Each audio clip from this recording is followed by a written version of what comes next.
Why do you think only 29% of respondents said that they have had good or excellent interactions with chatbots?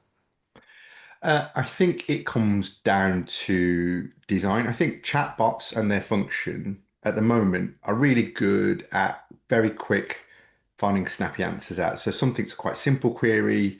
What time's my train? What's my balance? What's this? What's that?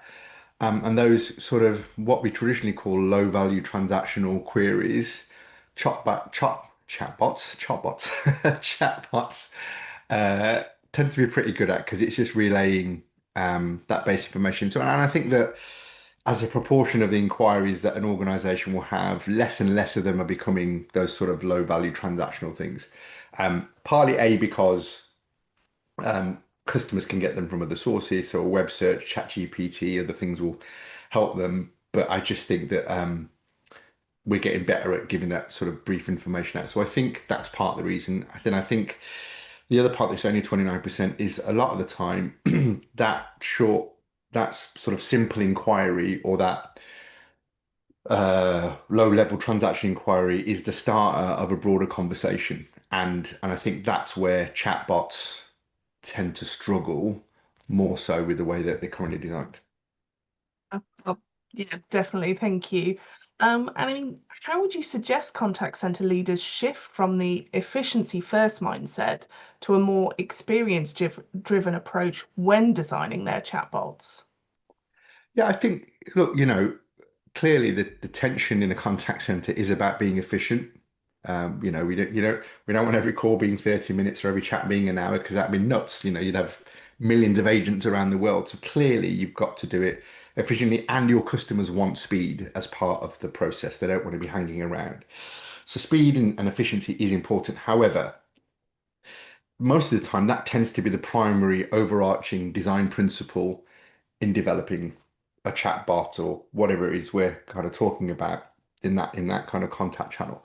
Um, and what needs to happen is that more understanding and development of how humans actually communicate. What might start as a simple transactional, I want my balance, I want to know what time the bus leaves, I want to know what time the train goes here, I want to know how do I book this, opens up the conversation to oh, I now want to know this because depending on what the response that comes back, that's what drives the human behavior. And you see so many chat bots that have predetermined boxes. Are you going to talk to us about this, or this? And you go, well, it's none of those.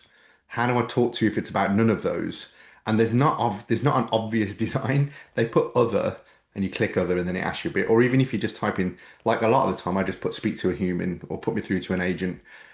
And whilst some of them recognize that and do it, a lot of them still go, sorry, I didn't understand your question. Phrase it again.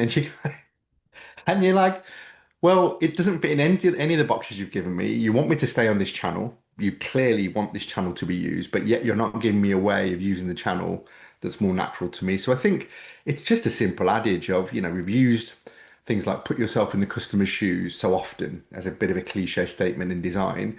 And putting yourself in the customer's shoes, it does mean that. Look at it from the customer's perspective.